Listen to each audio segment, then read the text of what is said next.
This is the Daily Wrestling News for March 23rd, 2021, and we are powered by the Eastern Observer. My name is Ryan Joy, and I'm coming to you live from Minutes to Bell Time Studios on the beautiful Treasure Coast of the Sunshine State. And I am joined today by Travis Severance. Travis, good morning. Good morning. We're back, baby. We are back. Last week was great, though. I mean, those WrestleMania episodes, those were a lot of fun to do, and I think people enjoyed watching them. So, all Yeah, good. I definitely had a good time with him. I know I was moved off of my normal Tuesday morning slot over to a Thursday, so I needed to make some adjustments to my regular viewers. I had to bring the swath of them over and let them know that there was going to be a TV guide change there. But yeah, overall, I felt like those episodes were cool, and it was kind of a nice lead into what we're going to get to see in a couple of weeks here. Sure. We did WrestleMania 4, 6, 18, 24, and 36. So it was kind of an interesting selection of them, but 36 threw people for a loop. That it surely threw me for a loop, especially given the person that picked it. Yeah, well, and the funny thing is, some people, I was getting some comments and stuff on that episode. They're like, "Really? Somebody wanted to do 36?" And then I explained, this was Al's point of view on it, and they're like, "Okay, well, sure, yeah, I get that." So exactly. But it was a double feature. We went an hour and a half strong on that episode. So yeah, you guys went bell to bell all the way. That was Sting, Ric Flair all over again for sure. So, all right, here's today's agenda. We have the ridiculously random non-wrestling audience needs to know you better question of the day, followed by WrestleMania news, the New Japan Cup USA. We got lineups for Dynamite, Impact, MLW, and everything else. We have trivia, and that's about it. So let's get. If that doesn't interest you, I guess you might as well leave now, because that's you're in the wrong place. All right, let's ring the bell and get going. Today's ridiculously random non-wrestling audience needs to know you better question of the day is brought to you by Pro Wrestling Pick'em, a place where you can join or host a Pick'em league to test your predictive skills in the world of pro wrestling. Create an account and join the league now at ProWrestlingPick'em.com so you can play against your friends or play against the universe.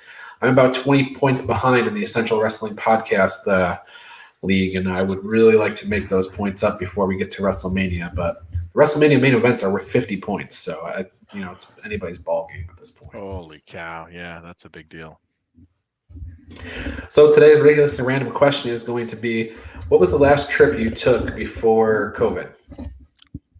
So the last trip I took before COVID would be New York Toy Fair. I believe it was the weekend of Valentine's Day. So I went there. It's a big show that they have at the Javits Center in New York City every year. Obviously not last year. And this year's, they tried to push it to May, and then they ended up canceling that one too. So I went down there with the explicit reason of talking with Lego and opening up an account with them to be able to bring the products into my store. We were successful, but our first fairly significant size order of Lego showed up about a month into us being closed for COVID. So it was a great purchase. I'm happy to sell their products now, but at the time, the giant pallet of Lego product that was tens of thousands of dollars was not exciting to be seen in a dark store. So that was my last non-COVID trip. My last trip would have been Revolution. Oh yeah, so that was my second to last, right? Yeah. Fairly close together. Yep. So, all right. Well, let's get into the news from last night. News is brought to you by Body Slam Brigade newsletter. Each week, I compile the top stories into a quick-to-read email that's divided up by company. We're about 5 people shy of 4,000 people getting the newsletter each week. So it's a great resource, especially if you are kind of bogged down in all of the wrestling that's occurring. It's a great resource for you to flip through and, maybe read up on the stuff that you didn't watch that week to make sure you're up to date. So that's really nice if you take a week off and you're off on vacation and you need to catch up. Do it quickly. Exactly. It's good for that. Mm-hmm. So, all right. So news out of Raw last night. Basically, it's WrestleMania news, right? Like the whole show, there were things that happened, lots of matches and stuff like that. But really, everything kind of boiled down to it is what's happening for WrestleMania. So we had 4 new match announcements last night for WrestleMania. They are Rhea Ripley versus Asuka for the Raw Championship, The Miz versus Bad Bunny in a singles match, Braun Strowman versus Shane McMahon. Not announced as official on the show, but it is on WWE.com. And Randy Orton versus The Fiend closed the show, and they immediately announced it before they went off the air. So those were the 4 new matches announced last night. They also went into telling us what was going to be on each night. Not every match has been split out yet, but I thought it was interesting because they didn't do that last year. Right. And last year they actually had a pay-per-view. They were asking people to put out $50 a night to watch on pay-per-view, and they didn't tell us what was going to be on the shows. This year they're not doing that, at least not yet, and they have told us what's going to be on night 1. Lashley versus Drew McIntyre, Bianca Belair versus Sasha Banks, The Miz versus Bad Bunny. And on night 2, we know it's Roman Reigns versus Edge, Rhea Ripley versus Asuka, and The Fiend versus Randy Orton. We don't know where some of the other matches are going to land yet, but that's pretty good so far. Yeah. Travis, Braun Strowman and Shane McMahon. Shane McMahon told Braun, "I accept the match. It can be anything you want." Any thoughts on what that match could possibly be? Oh, I don't know. You got to pin him on the top of the pirate ship or something at the stadium. Like, it's probably falls count anywhere, right? Although, I mean, it gets a little bit dicey if you're going into the fans and stuff like that. Even New Japan had some restrictions about activity outside the barrier and the barricade, and some of the wrestlers during the cup called back to that. Oh, you can't come across the line. You can't hurt me here because I'm in the stands, and so on and so forth. So, I mean, it could be some really wacky stipulation match or just a straight up, falls count anywhere style match, which I think, he's definitely going to make it. He's going to want to make it an ODQ or something like that. And I don't know. Maybe the thing this is, though, if it's Braun Strowman, if Braun Strowman's picking it, why wouldn't he just go straight match? I think that's where she has the least chance of winning. Yeah, that's fair too, right? Like, I mean, maybe Shane's going to use that to play into the dumbness of Braun. Yeah. I don't know. This is a rough. Maybe they should do Hell in a Cell or something like that. Yeah, call it a day, or alligators around the ring. We're in Florida. Yeah, so there you go. Al's right with me. Hell in a Cell. Mm-hmm. Yeah, sure. Cage him up. So I don't want to get negative on this and everything, but a lot of discussion on Facebook and everywhere about Rhea Ripley getting this match with Asuka. A lot of people think that there should have been something for her to earn the title shot, that she shouldn't just walk in and get the title match. And I get that too. Like, I think it's weird to see somebody just walk in and say, "There's the WrestleMania sign. I'm standing underneath it. Give me my title shot." But at the same time, I often see people from NXT get called up and they don't do anything with them for 6, 7, 8 months. And then all of a sudden they try to pivot and make that person a main event star, and no wonder it doesn't work. Mm-hmm. So if you put the gas on somebody right away, hopefully they come out, better. Yeah, maybe they're trying to learn something from the slow start that Bianca Belair got coming off of, the day after Mania. You had to remind me that she'd been around the main card for that long, because she was super quiet when she came in and didn't do anything for a little while, and then all of a sudden, now we've got her winning the Rumble and she's off to a Mania shot herself. I think it kind of, with both of them having the Mania shots like they do. Obviously, Rhea did it last year, and I think there was a lot of speculation from a lot of us that she was probably going to get moved up to the main show quicker. Yep. I don't know why. And it didn't happen.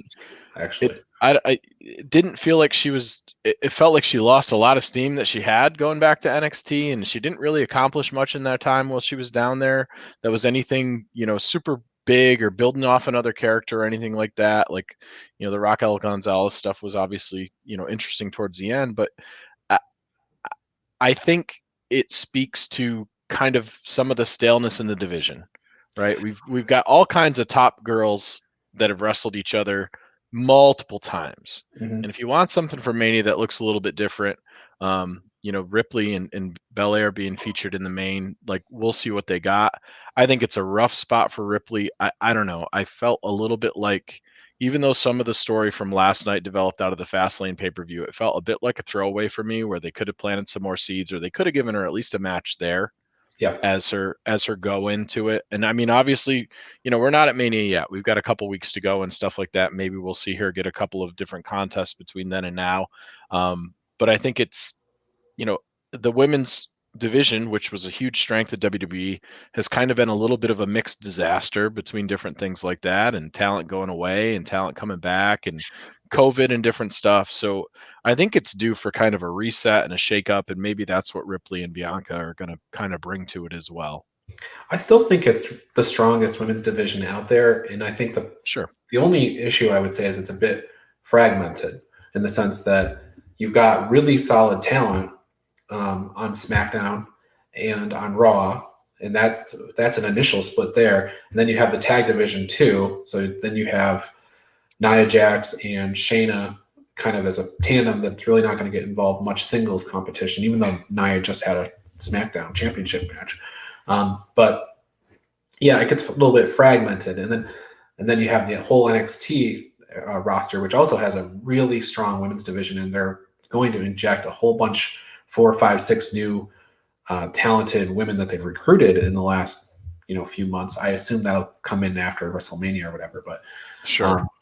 I yeah, think from so a diversity, I wish from a diversity standpoint, they looked at the brands Raw and SmackDown and they tried to set the shows up a little bit differently. Like, it would be interesting to me if they moved the women's division completely to SmackDown and they focused on the men's tag division as part of Raw. And they just had those two very distinct things where, okay, full on women's programming on Fox. We've got a ton of viewers. Let's see what the women can do with all the spotlight and maybe half the card that night. And then let's really try to develop this tag division as opposed to like, little inklings of tag divisions here and there. Throw that on Raw and make that be 1 hour of Raw or whatever. It would provide a very different viewing angle for viewers for each of the different shows. They'd have their own unique thing, as opposed to being kind of what we're seeing now, where there's greatness on each side, but we don't get to see them bump into each other all that much, and it doesn't develop as much as it possibly could if there was a little bit more focus on one place for each of them.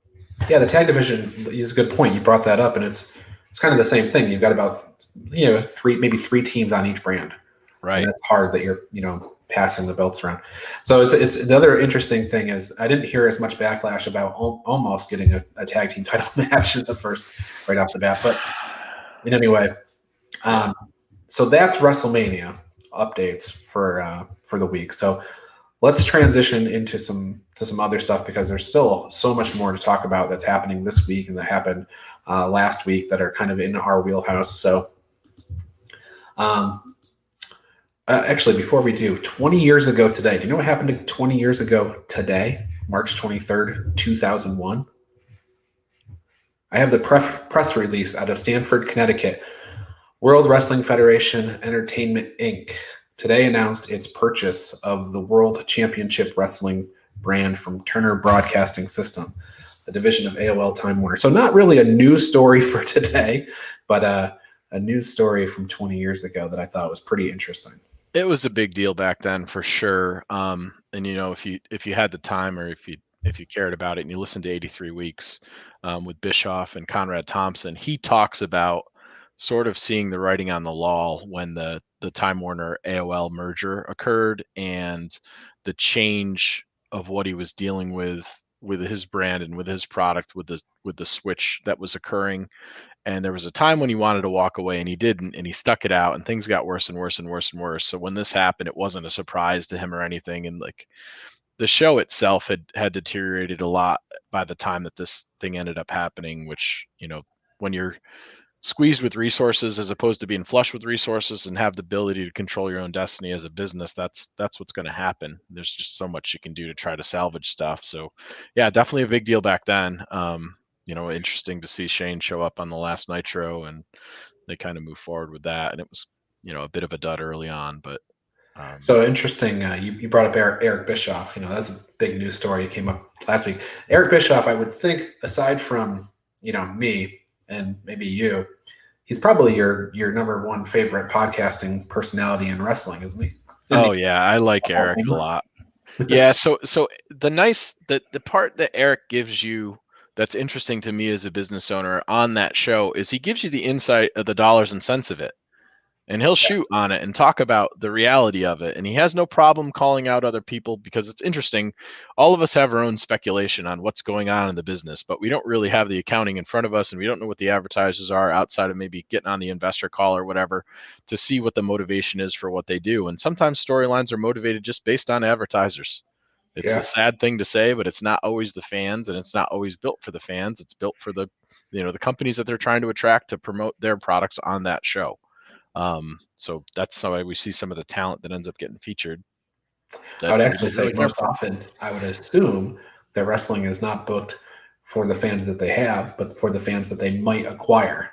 Yeah, that's certainly the hope. And that was a conversation thread last night on the Monday Night Raw thread in the Facebook group. And the reality of it is, if you decide not to focus on a women's division, you're shutting off about 50% of the population that you could possibly acquire as viewers, not counting the ones that enjoy seeing good looking guys wrestling and the soap opera element of it. But, you want aspirational viewers as well. And that's what the young women are that watch it. And we see, listening to all the different women that are in the, that are on these shows now, they're the great wrestlers that we watch. All of them talk about the early diva days and the women wrestlers, whether it's Lita or Trish Stratus or whoever, that kind of gave them the edge and the push that they wanted to create their career. So it's super important. I don't know. I enjoy a diverse viewing experience. I think that the level of women's wrestling competition has outpaced how good the men have been in the last 5 to 10 years. I think the division was obviously bigger, but my gosh, have they caught up pretty quick? I mean, obviously we're not still seeing the strength and the power moves that guys are, but they're,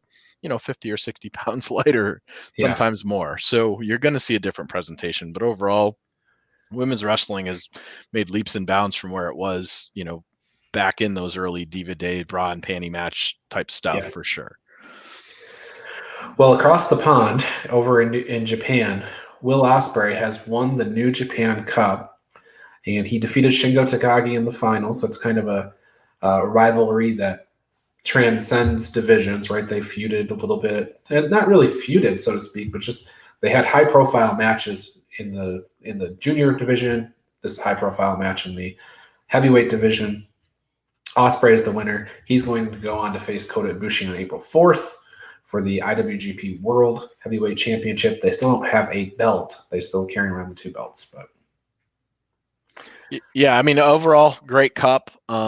Solid final. This is Shingo with another fantastic match to go with the one that he had against Cobb earlier in the year at Wrestle Kingdom.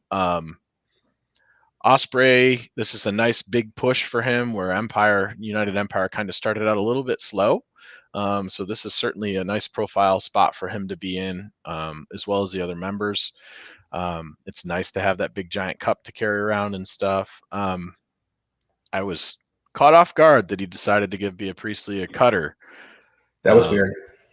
And I think they're, maybe they needed something additional to build Ibushi as kind of this hero figure. It's weird. I mean, the storyline is Ibushi says, if I'll do this to the person I own a house with and I love and all this, imagine what I'll do to you.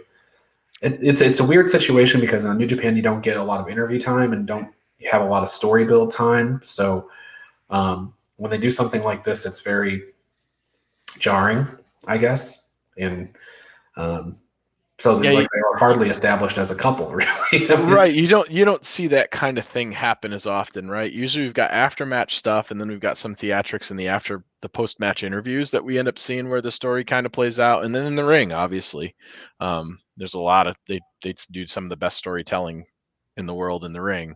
So it was a surprise situation for me. I did not expect them to go that way with it. So you have basically three matches at Sakura Genesis that I think are important to talk about, and we can talk about at this stage. You have Yo returning. So Sho and Yo are going to challenge for the IWGP Junior Heavyweight Championship, tag championships, the titles they never lost. So they're going to challenge Desperado and Kanemaru, which is kind of nice in the sense that the tag titles have moved around a little bit since Sho and Yo vacated them, but the original little junior tag tournament they had was won by Kanemaru and Desperado. So you have Sho and Yo coming back and facing the people that immediately took the titles when they vacated them. Yeah, I think it lines up pretty well. I mean, those titles are so synonymous with Show and Yo in the way that the heavyweight tag belts are synonymous with God when it comes to New Japan and stuff. Show and Yo are a tag team, God are a tag team. It's hard to find other Raw tag teams in New Japan from either side. It's two individuals mixed together. So I guess I wouldn't be surprised if we see them come back and take the belts back immediately. Yeah, no, me either. And then the other match, of course, we already talked about Ibushi and Ospreay, but the other match that is kind of important and interesting on Sakura Genesis April 4th is LIJ, Naito, Sonata, and Takagi versus the Empire, United Empire, Great Khan, Jeff Cobb, and a silhouette, a mystery person. So the big thing is, who is this mystery person? I know you said you have a few options for us, and it's weird with the portal being open that it could be, company lines don't matter so much. So there was that, and that was a big part of, my thinking when I started to try to rack my brain for names and stuff. The first place that I went to was Ospreay's former Bird of Prey partner, Robbie Eagles. We haven't seen Robbie Eagles around very often. He's interesting. He's kind of a smaller guy than what they have. He could tag with any of those other guys as well, so he could represent themselves kind of on a junior side of things. I also looked at possibly the Mercenary, Flip Gordon, because I really want Flip Gordon back in New Japan as a possibility. Then it's staying inside of X-Villain Enterprises. I thought maybe we see Marty come back. Marty jumps over, right? He's got an accent, so he'll fit in with the rest of the gang for the United Empire. Then I said, man, what if they swerved us and we decided to, there's enough time. Maybe we see Andrade over there to take that spot, right? Super interesting if that could happen. And then the last name, just based on kind of the way things went on Dynamite last week, and maybe there's more to come from this, but maybe they want to pack him away and they want to bring him back. Brian Cage. Yeah, there's a little interesting, I don't want to say animosity, but there's something going on there. Yeah, so we had some stuff going on, and Brian was respectful to Sting after the match and stuff like that. It's possible they send him over for a short period of time. He'd be a hell of a talent swap. I mean, he is, Jeff Cobb with maybe a little more athleticism, which is hard to say because Jeff's got a whole ton of it. But man, what a force it would be. And it would be a big name. Like, I was going through the AEW roster this morning trying to figure out who they might send across. Like, Archer's obviously already been over there before, so maybe he would be somebody, but like, it feels like they're trying to move him into a storyline against Sting next. So we'll see what happens with that. But there wasn't a ton of names on that AEW roster that were standing out to me that could possibly go across on that side. And as far as Impact goes, not a ton really there either.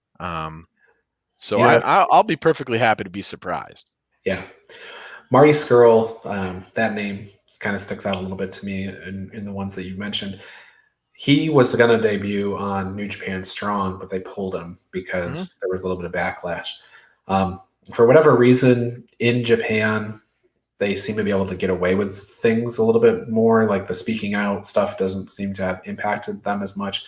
Or I don't know I don't really know how to say that. It's just like maybe they brush it under the rug a little bit more.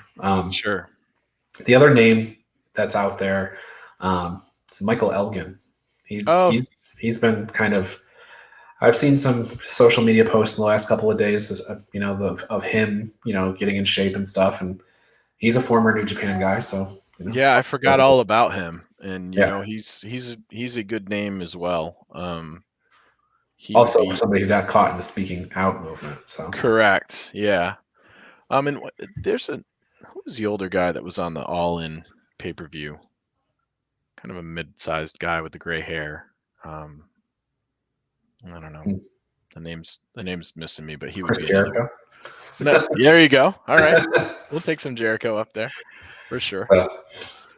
So I think it's really interesting whenever you have a mystery person. Now the weird thing is, it could just be somebody coming over from All Japan or Noah or Dragon Gate somebody who I might just not be familiar with. Well, yeah, I went through the Rev Pro roster and stuff today, kind of looking at that, because that's certainly where they took Okan from, and that's Will's wheelhouse. So he's, maybe he's got a recruitment thing going over there. But those guys are so inundated with, like, a bunch of those are at NXT UK at this point and different things like that. So they're a little bit rough to follow. But and then of course they could obviously grab somebody as a shocker from inside of one of the other factions too. I didn't have anybody huge that stood out to me that would be an obvious fun swerve to bring in, but it is kind of exciting. We'll see. I mean, thus far the stable that he's put together is pretty good. Jeff Cobb was a huge, I don't want to say it was a huge surprise, because I think a lot of people knew that was coming, but that was a big get. Mm-hmm. Without a doubt. Certainly a good talent and a guy that can work a bunch of different styles. So we'll see what this next mystery is. Yeah. Back across the pond to New Japan Cup USA. This is really interesting. So already qualified for the New Japan Cup USA, we have Lio Rush, Tom Lawler, Fred Rosser, Hikuleo, Brody King, and Ren Narita. We have the final 2 qualifying matches. It's Clark Connors versus TJP, and then Blake Christian versus Chris Dickinson. Blake Christian signed with NXT like 3 months ago. So it's so funny to me that that's how far out these strong tapings are. He signed like quite a while ago at this point with NXT. So yeah, so that match is a little less interesting. Well, I mean, Chris Dickinson's probably going to walk all over him no matter what. And Chris, if you haven't seen Chris before, is just a big giant beast. I mean, Kratos is a big giant beast too, and he lost, but they probably need another beast in here, at least somebody to bump into Brody King, because Brody King is just sizably more massive than all the rest of the guys in this. I mean, that's not difficult to say for Brody in general.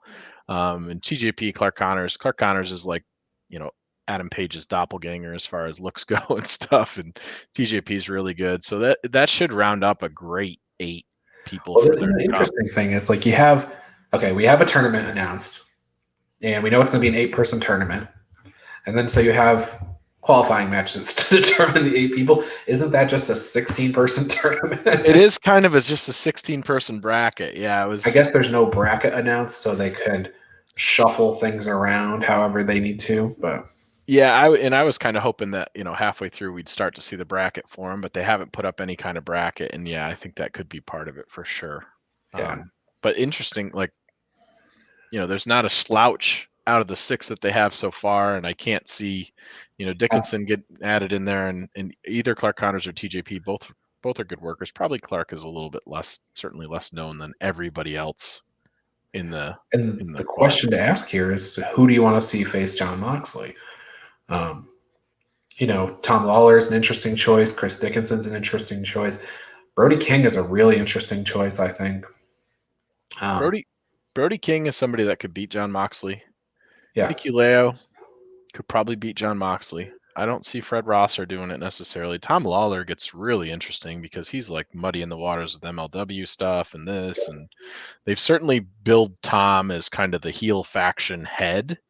Mm-hmm. So that could be really cool, and it could bleed into some MLW stuff. So he's probably the person that I would pluck out of here as the most likely to win. But the Brody King match would be great too, because John would have to wrestle up, and Brody is massive. Lio Rush has also been booked really strong in every promotion. It doesn't feel like his tournament to win, but he's been booked really strong everywhere. So yep. All right, with 29 minutes into the podcast, let's talk about Dynamite this week. Sounds good. Okay, so I have 5 matches that are lined up for this week. We have Nyla Rose versus Tay Conti, Kenny Omega versus Matt Sydal in an AEW World Title Eliminator match, Darby Allin versus John Silver in a TNT Championship match, FTR and Shawn Spears versus the Varsity Blondes and Dante Martin, and the Young Bucks and Brandon Cutler versus the Lucha Bros, and a returning, making his 2-year return, Laredo Kid. He's finally back. We had that storyline. Fighter Fest, and he hasn't been around since. So he's been on hold. He's an interesting person. He was the the AAA Cruiserweight, World Cruiserweight Champion, whatever they call it, up until recently when he lost that to Leo Rush on MLW. He had a AAA Mega Championship match against Kenny Omega at AAA's anniversary show or something at the end of the year. Yep. So he's a really prominent figure in Mexican luchador wrestling, and here he is going to be on Dynamite, and he's not facing off against Kenny Omega, but he's facing off against the Young Bucks, so that's pretty good. Yeah, that's a super interesting match. Obviously, it was the last one that was kind of, announced for this thing. I mean, that team is stacked. Like Lucha Brothers and Laredo Kid, and as we were talking about in pre-show, like I think we've got Brandon Cutler in his dragon costume in here to take the pin. Yeah, I think so. It is interesting to see where this ends up going, though. I don't know if we're going to see somebody from the outside coming in and getting involved with this. I mean, it certainly, smells like a Good Brothers interference for sure. Well, and Pac and Phoenix have the title match coming up at some point. I think Pac is probably home, right? He's not there for every taping and everything. No, so I agree. Yep. That's probably what we're seeing here. So yeah, I agree. Brandon Cutler probably takes the pin here. But Laredo Kid's back, so I think that's what the big story is. So that's interesting. Yeah, it's very cool. The Kenny Omega and Matt Sydal match. Do you think Matt Sydal has any chance of getting a win over Kenny Omega here to earn a title shot? They set this up on Elevation. What happened was Matt and Mike Sydal had a tag team match. They won that.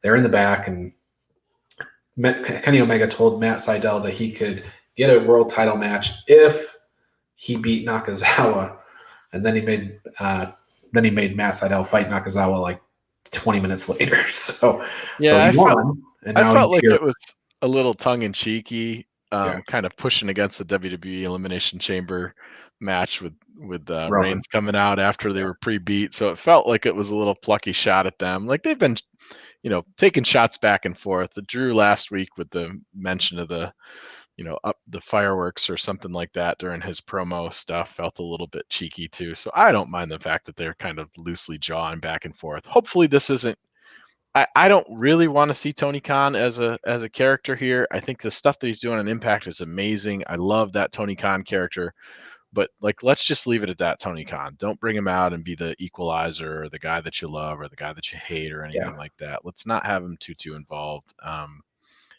It was nice that he, kind of said to Kenny, hey, I'm the one that makes the decisions around here, not you.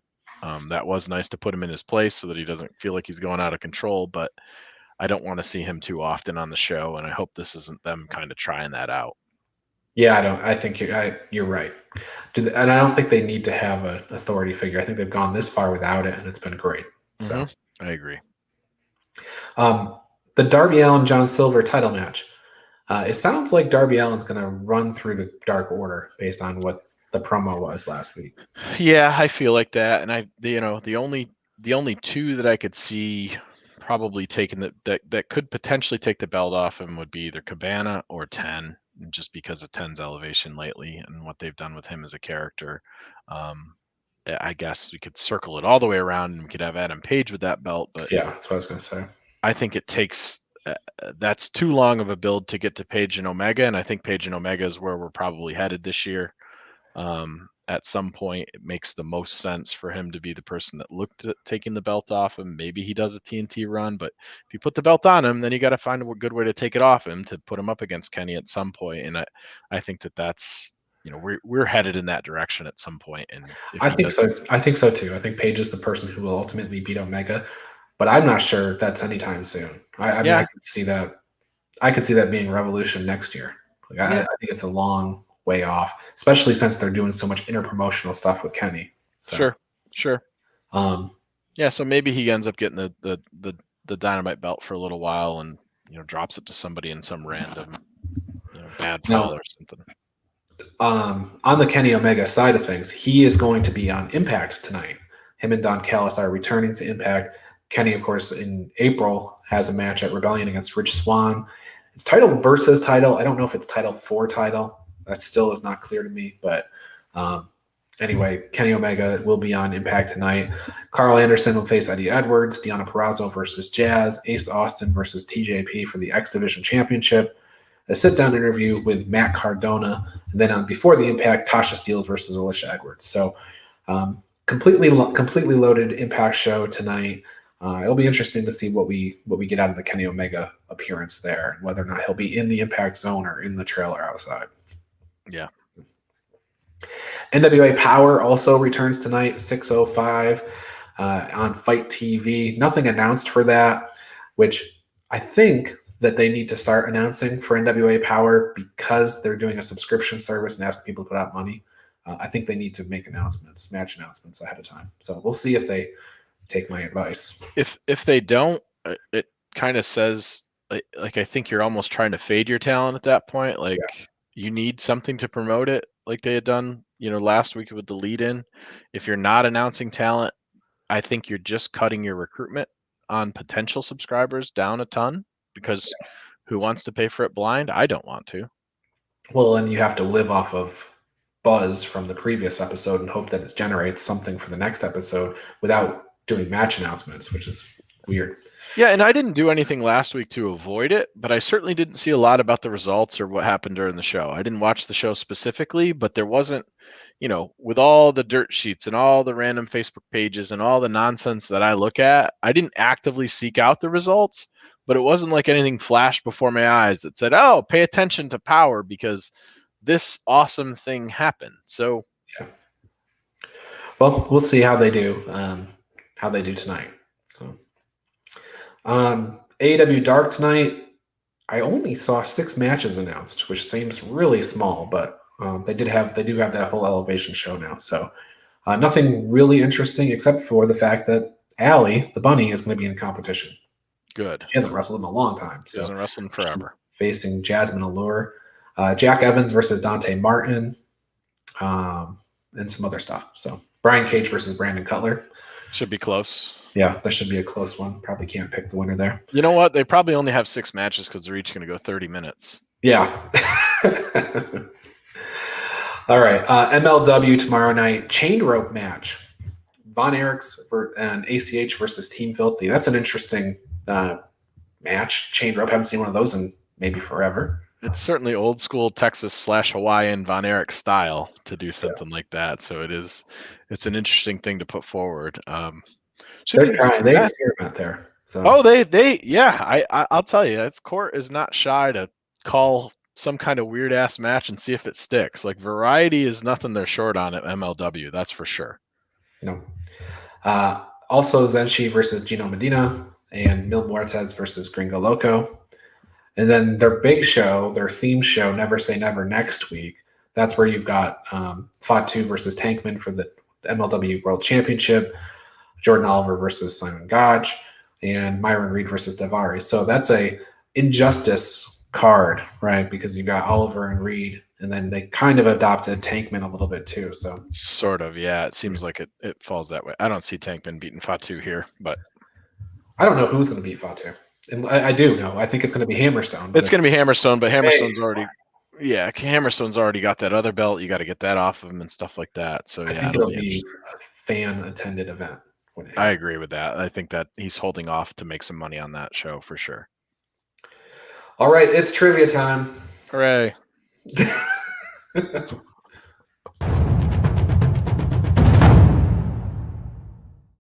WrestleMania 12. How do you feel about that?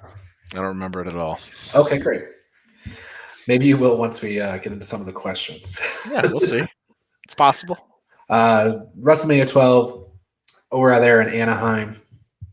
Triple H made his WrestleMania debut. Oof. WrestleMania 12. So think about that for a second. We're at 37 this year. He lost to this man. Was it A, The Undertaker, B, The Ultimate Warrior, C, Hulk Hogan, or D, Mr. Perfect? Was he booked as Triple H or was he booked as Hunter Hearst Helmsley? Hunter Hearst Helmsley.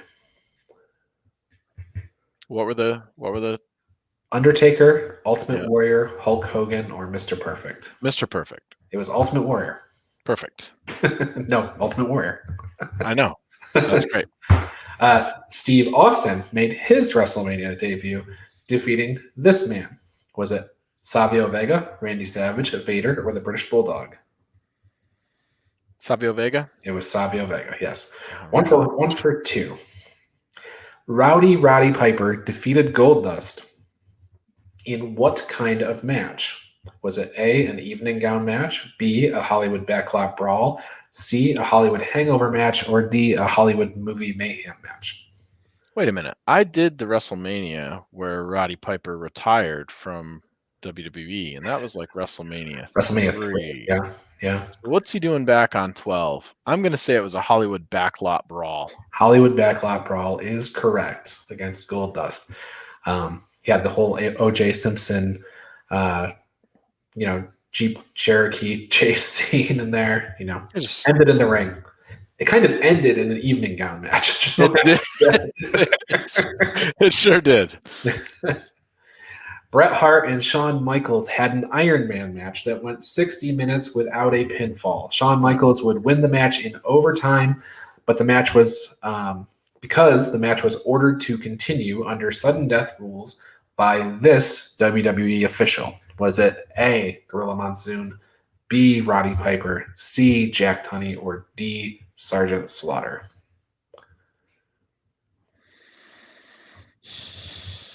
I guess that sounds Sergeant Slaughter. It's a Gorilla Monsoon. So the way this worked was Monsoon was the president or whatever post Jack Tunney, and Vader hit him with a Vader bomb or whatever, took him out. So then they had Roddy Piper as an interim president, and Piper called this match as there must be a winner. So when the match went to the end of 60 minutes, Monsoon got in the ring to talk to Howard Finkel. Finkel said this match must continue. So Gorilla Monsoon. And the commentary team for WrestleMania 12 was Gorilla Monsoon and Jesse Ventura, Gorilla Monsoon and Bobby Heenan, Jim Ross and Jerry Lawler, or Vince McMahon and Jerry Lawler. What was the third one? The third one was Jim Ross and Jerry Lawler.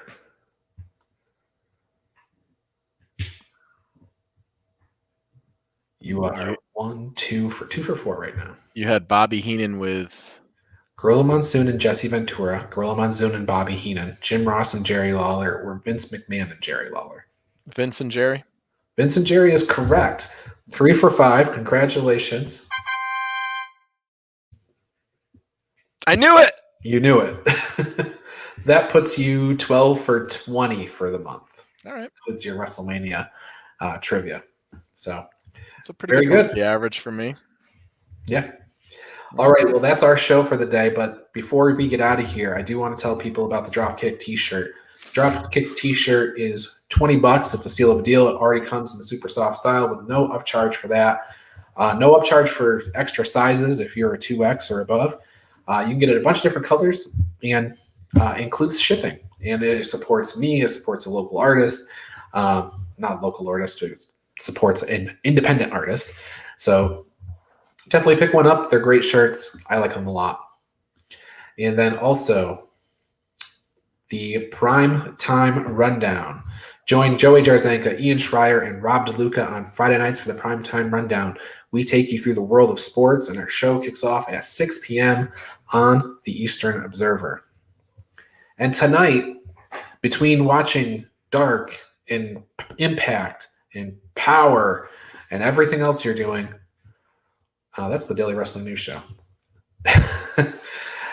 The Essential Wrestling Podcast, 6 o'clock tonight. Amongst all that other wrestling that you could watch, skip it all. Watch the Essential Wrestling Podcast. Al Carl hosts with John Smith, myself, John DeConi, Gary Mahaffey.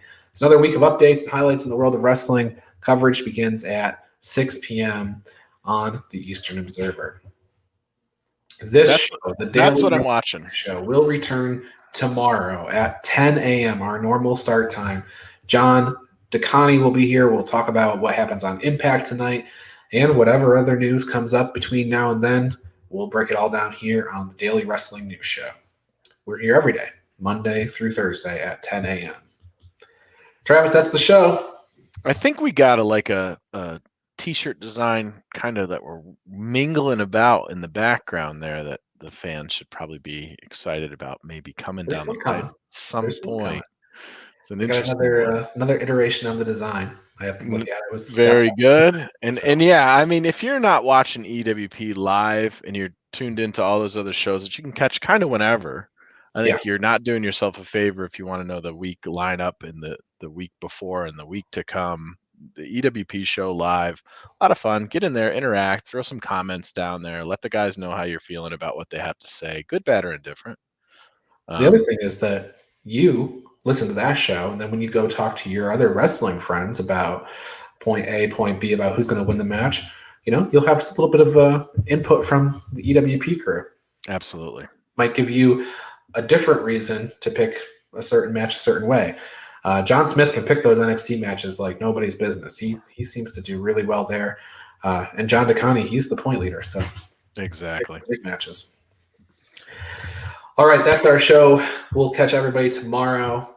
Thank you very much for watching. See you then.